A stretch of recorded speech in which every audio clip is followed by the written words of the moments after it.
Benvenuti a questa nuova analisi. Oggi affrontiamo un tema che, insomma, fa sempre discutere tantissimo, ma lo faremo in un modo un po' diverso. Zero opinioni, solo dati alla mano. Andremo a scavare nei numeri nudi e crudi per scoprire chi sono davvero le persone che scelgono di entrare in politica e, vi avverto, quello che sta per emergere smonterà parecchie delle nostre convinzioni più radicate. Siete pronti? Cominciamo! Partiamo con una domanda secca. I politici sono davvero meno capaci delle persone che rappresentano?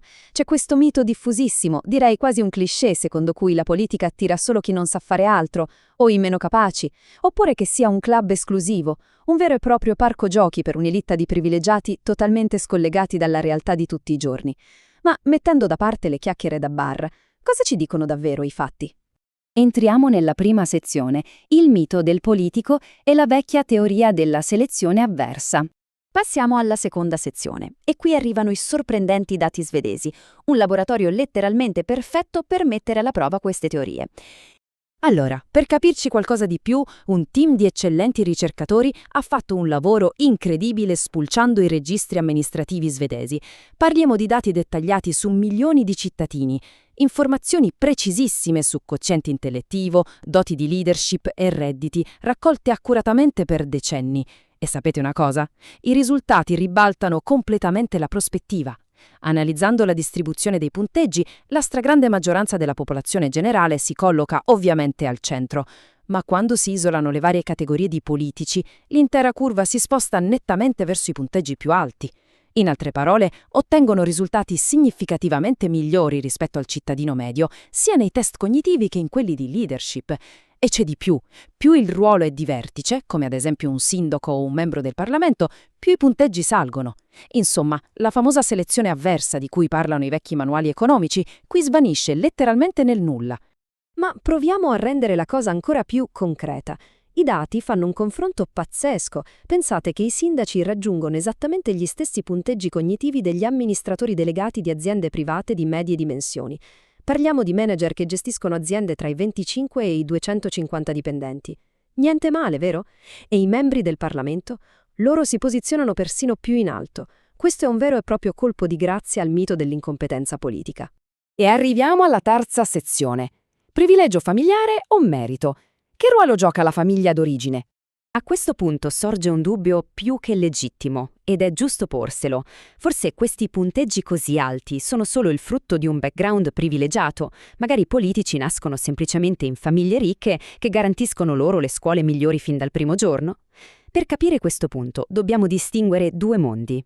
Da una parte l'elitismo, dove il potere politico passa a chi proviene da famiglie ricche, rendendo il privilegio la vera chiave del successo. Dall'altra la vera meritocrazia, dove il potere viene conquistato dalle persone più capaci, indipendentemente dal punto di partenza.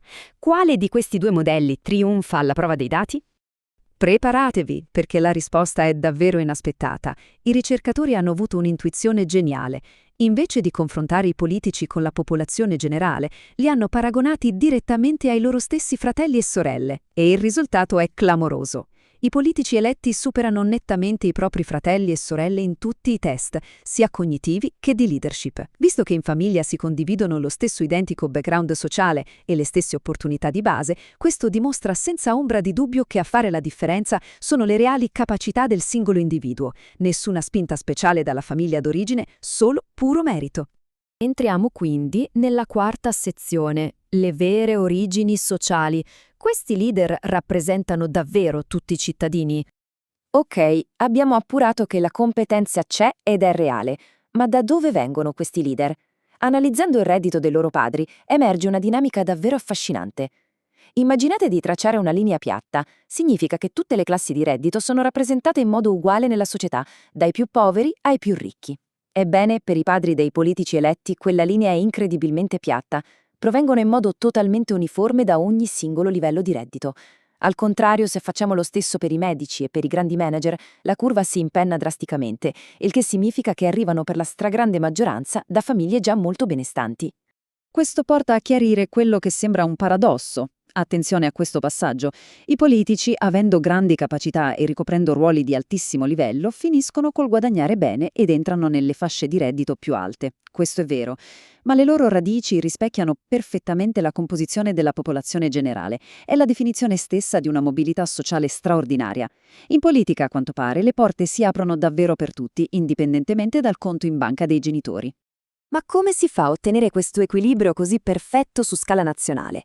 Analizzando i dati partito per partito, tutto diventa chiaro come il sole. I diversi schieramenti attirano candidati da mondi sociali differenti. I padri dei politici del partito di centro tendono ad avere redditi più bassi, essendo storicamente molto legati al mondo agricolo. I socialdemocratici pescano a piene mani dalla classe media e da quella operaia, mentre i conservatori attraggono candidati provenienti da famiglie a reddito più alto. Quando si uniscono tutti questi pezzi del puzzle in Parlamento, l'aggregazione crea una vera e propria miniatura, uno specchio fedelissimo dell'intera società. E siamo alla quinta e ultima sezione. Una meritocrazia inclusiva. Il perfetto punto d'incontro tra competenza e uguaglianza sociale. Tutti i dati che abbiamo visto oggi convergono verso un concetto potentissimo: la meritocrazia inclusiva. L'analisi dimostra che non esiste alcun conflitto tra l'avere persone altamente competenti al comando e, allo stesso tempo, mantenere un'ampia rappresentanza sociale. Sapete perché? Perché avviene una forte selezione positiva all'interno di ogni singola classe economica. I partiti riescono a individuare e reclutare individui brillanti anche dalle fasce di reddito più bassi in assoluto. Il talento, in poche parole, non è assolutamente un monopolio dei ricchi. Emerge da ogni classe sociale, polverizzando l'idea che l'intelligenza al vertice e la rappresentanza popolare debbano per forza ostacolarsi a vicenda. Tiriamo le fila e riassumiamo le 4 grandi rivelazioni di questa analisi. Punto primo: i politici mostrano capacità cognitive e di leadership superiori alla media generale. Punto secondo: questa capacità è un tratto totalmente individuale, tanto che surclassano brillantemente i loro stessi fratelli. Punto terzo: le loro origini sociali sono incredibilmente eque e riflettono tutti i livelli di reddito senza discriminazioni. E punto quarto: c'è un compromesso praticamente minimo tra competenza e rappresentatività.